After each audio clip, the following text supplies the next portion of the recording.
Hello friends, good evening to all of you. आज हम जो बात करने वाले हैं इम्परेटिव सेंटेंस के ऊपर।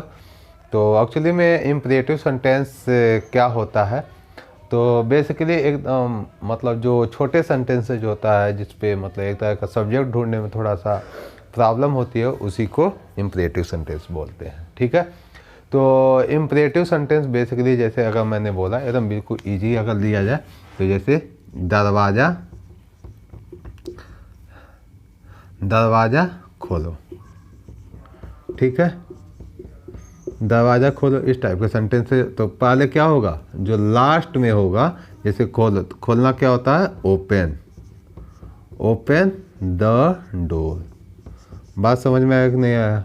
ठीक है, अभी जैसे वहाँ पे वहाँ जाओ, वहाँ जाओ। ठीक है, वहाँ जाओ तो जाने का क्या होता है, गो, और कहाँ पे, देयर, गो देयर। ठीक है, समझ में आ गया कि नहीं आ गया?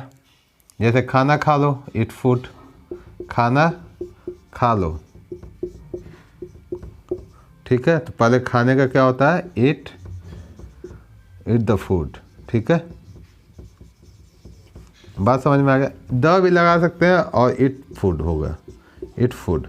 ठीक है, वो था करेक्ट, लेकिन इस पे स्पेसिफाई हो जाएगा, एक नॉर्मल है। ठीक है, बात समझ में आ गया कि नहीं आ गया? ठीक है,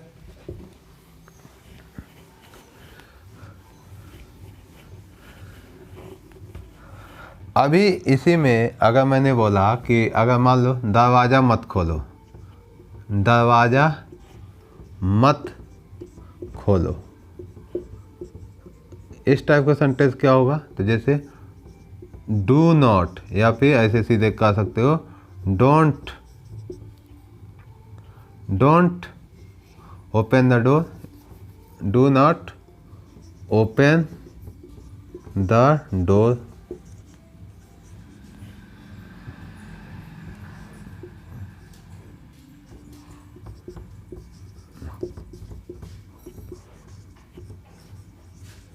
बात समझ में आ गया कि नहीं आया? वहाँ मत जाओ, वहाँ मत जाओ।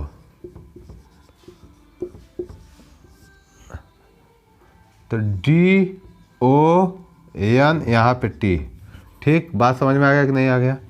तो यहाँ पे डोंट गो देयर। बात समझ में आया? इसको कॉन्स्ट्राट बोला जाता है, मतलब पूरी तरह से सेंटेंस को आधा कर दिया। बात समझ में आया? थोड़ा सा स्पेलिंग स्पीक में मतलब आपको स्पीकिंग में थोड़ा ये बेनिफिट करता है। ठीक है, बात समझ में आ गया कि नहीं आ गया? ठीक है,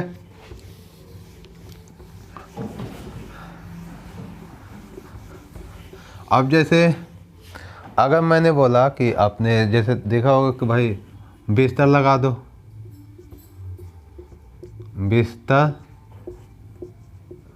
लगा दो, बिस्तर लगा लो। ठीक है, बात समझ में आ गया? तो मेक योर बेड, ये अपना छुपा हुआ है। ठीक है, बात समझ में आया कि नहीं आया? अपने बाल बना लो, मेक योर हेयर। बात समझ में आया? अपना बाल बना लो, अपना बाल बना लो। इस टाइप के सेंटेंस आप सुने होंगे कि भाई मतलब बाल अच्छे से नहीं है तो उसको प्रॉपरली बना लो, मतलब क्या होगा, मेक योर हेयर। बात समझ में? कुछ लोग हेयर्स लगाते हैं, गलत है, केवल हेयर्स हो जाएगा। ठीक है, बात समझ में आया? केवल हेयर रहेगा। बात समझ अच्छे आई है?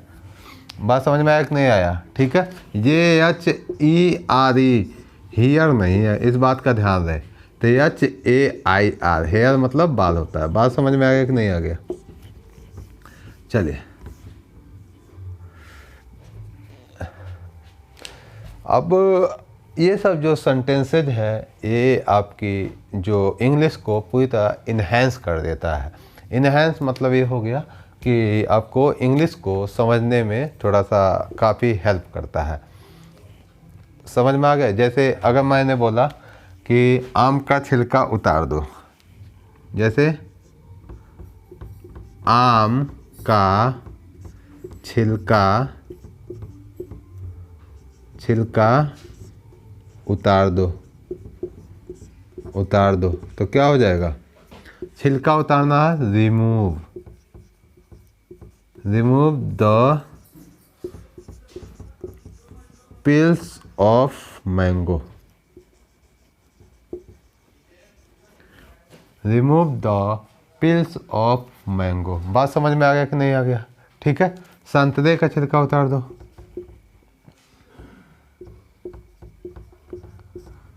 का छिलका उतार दो, उतार दो। तो क्या हो जाएगा? रिमूव द पील्स ऑफ क्या? ऑरेंज। ठीक है।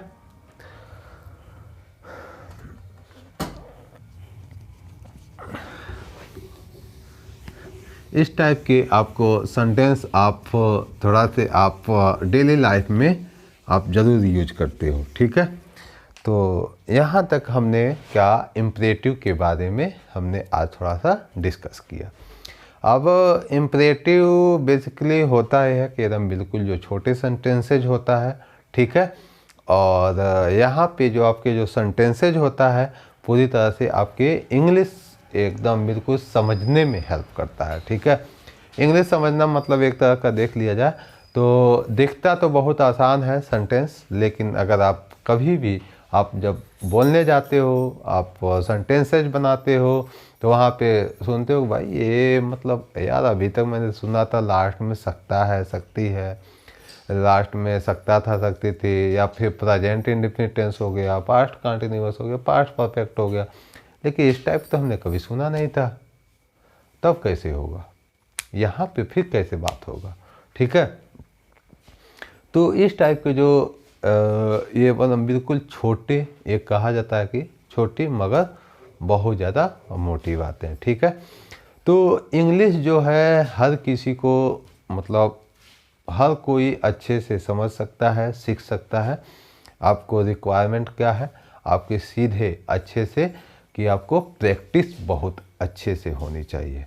ठीक है। अगर कोई भी चीज़ें अगर मान लीजिए यहाँ से सीख रहे हो तो उससे रिलेटेड आप क्या करो, ज़्यादा से ज़्यादा आप सेंटेंसेज प्रैक्टिस करने की कोशिश करो। ठीक है।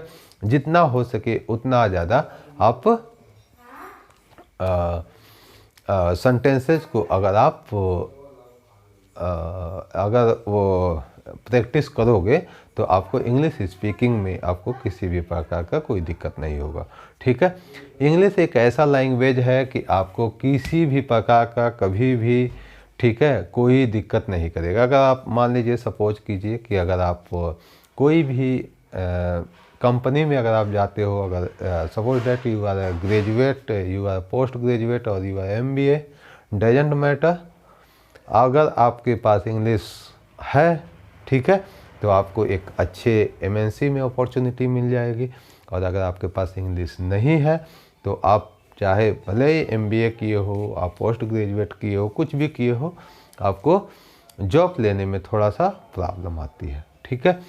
तो इंग्लिश एक केवल ऐसा लैंग्वेज है, ठीक है, जो आपको मतलब आगे की जो करियर है, आगे के जो मतलब लाइफ है, काफ़ी इजी और प्लस रॉयल लाइफ एक तरह से देखा जाए तो बहुत मतलब अच्छी ज़िंदगी आपको दे सकती है। ठीक है।